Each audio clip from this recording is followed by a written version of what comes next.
آنے سے منع کیا تھا۔ ایک صحابی تھے، وہ رات میں کہیں چلے گئے، اب بڑے پریشان ہوئے، رسول اللہ صلی اللہ علیہ وسلم کے پاس آئے، عرض کیا یا رسول اللہ مجھ سے غلطی ہوئی، رمضان کی رات میں نے اپنی زوجہ کے قریب چلا۔ آپ نے فرمایا کیوں؟ وہ بڑا دلچسپ سا واقعہ ہے، بظاہر تھوڑا حیا کے خلاف بھی ہے لیکن اتنا بھی نہیں ہے۔ وہ کہہ رہے میری زوجہ کہیں پانی بھرنے کے لیے جا رہی تھی، ان کی پنڈلی کھلی تو میری نظر بیوی کی پنڈلی پر پڑی اور میں بس پاگل ہو گیا بیوی کے عشق میں۔ میں یہ اس لیے بیان کر رہا ہوں کہ جو لوگ نظر کی حفاظت کرتے ہیں وہ بیوی کے عشق میں پاگل ہوتے ہیں۔ جو دن رات انٹرنیٹ پر پنڈلیاں دیکھتے رہتے ہیں انہیں بیوی کی پنڈلی بھی کیا شکل بھی اچھی نہیں لگتی ان کو۔ بد نظری کا یہ عذاب ہے، وبال ہے کہ جو اللہ نے گھر میں آپ کے لیے بٹھائی ہے وہ آپ کو اچھی نہیں لگے گی۔ تو نظر کی حفاظت کیا کرو، اس سے آپ کو اپنی بیوی سے عشق ہوگا، محبت ہوگی۔ بات آ رہی ہے سمجھ میں؟ تو اب دیکھو کیسا روزے کی حالت ہے، رمضان میں پابندی ہے، اسلام میں حکم تھا جو رمضان میں بیوی سے ہم طریقہ کا 60 روزے لگاتار رکھنے پڑیں گے، کتنا بڑا جرم، لیکن صحابی سے برداشت نہیں ہوا، صرف زوجہ کے پاؤں پہ نظر پڑی ہے۔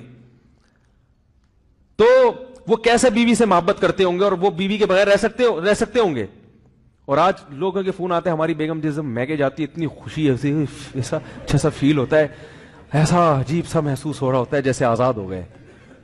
تو میں کہتا ہوں ظاہر ہے اب تمہیں موقع مل گیا کنڈی لگانے کا، ٹھیک ہے نا، اور یہ آنکھ مٹکے کرنے کا، تو خوش تو ہوگے۔ تو یہ بھی ایک عذاب ہے جو لبرل لوگ نے جس عذاب میں ڈالا ہوا ہے نا، اس میں عورت کے حقوق نہیں ہے، عورت کے حقوق نظر کی حفاظت میں اور عورت کے پردہ کرنے میں ہے۔ جب مرد باہر نکلے گا سب پردے میں ہوں گی تو آئے گا کس کے پاس؟ بیگم کے پاس ہی آئے گا۔ تو اتنے منہ کالا کرنے کے راستے کھول دیے ہیں تو ظاہر ہے پھر کامیاب ازدواجی زندگی نہیں ہوتی۔ تو نبی کے پاس آئے، عرض کیا یا رسول اللہ میں برداشت نہیں کر پایا، تو آپ مسکرا دیے۔ تو وہ نبی کے پاس گئے، یا رسول اللہ ایسے ہوا، مجھ سے غلطی ہو گئی۔ تو آپ نے فرمایا کیوں؟ فرمایا ایسا ہو گیا تھا۔ تو آپ صلی اللہ علیہ وسلم نے فرمایا 60 روزے رکھو لگاتار۔ انہوں نے فرمایا ایک کی طاقت نہیں ہے، اس میں یہ ہو گیا 60 بھائی کیسے رکھوں گا، نہیں ہے طاقت 60۔ آپ نے فرمایا ٹھیک ہے پھر 60 غریبوں کو 2 ٹائم کا کھانا کھلاؤ۔ فرمایا اس کی بھی طاقت، بولو بھائی، نہیں۔ اتنے میں ایک صحابی لائے کوئی چیز صدقہ کرنے کے لیے، تو آپ نے فرمایا چلو اصل حکم تو یہی ہے کہ 60 روزے یا پھر 60 غریبوں کو کھانا، وہ نہیں تو چلو فی الحال ان کو تنبیہ کے لیے کچھ ان سے صدقہ کروا لیتا ہوں۔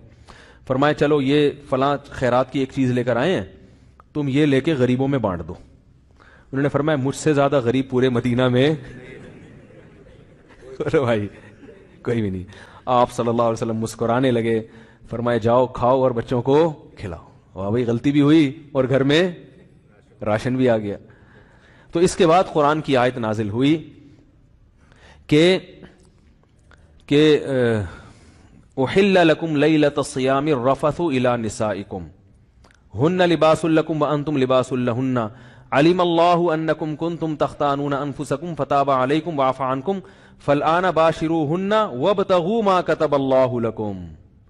فرمایا اللہ کو پتا ہے کہ تم اس حکم پر عمل نہیں کر سکتے، لہذا رمضان کی راتوں میں تمہیں اپنی بیوی کے پاس جانے کی اجازت ہے، لہذا ان کے پاس جایا کرو اور اس اولاد کو تلاش کرو جو اللہ نے تمہارے مقدر میں لکھ دی ہے۔ قرآن جہاں بھی بیوی سے ریلیشن قائم کرنے کی بات کرتا ہے اولاد کا ذکر لازمی کرتا ہے، یعنی تلاش کرو اس اولاد کو جو اللہ نے تمہارے لیے لکھ دی ہے۔ ما کتب اللہ لکم، ما کتب اللہ علیکم نہیں ہے، علا کا مطلب تمہارے خلاف، لکم کا مطلب تمہارے فائدے کے لیے، لام عربی میں نفع کے لیے آتا ہے، علا عربی میں ضرر اور نقصان کے لیے آتا ہے۔ فرمایا یہ نہیں کہ اس اولاد کو تلاش کرو جو بطور پینلٹی کے اللہ نے تمہارے متھے لگا دی ہے، جو اللہ نے تمہارے فائدے کے لیے لکھ دی ہے۔ اس سے پتہ چلتا ہے اسلام اولاد کی کثرت پہ کس قدر حریص ہے۔ بات آ رہی ہے اور بھی اس بارے میں آیتیں ہیں قرآن مجید کی، مگر میں اب زیادہ تفصیل میں نہیں جاؤں گا، کچھ آیتیں رہ گئی ہیں، کچھ احادیث رہ گئی ہیں، تو وہ انشاءاللہ پھر اگلے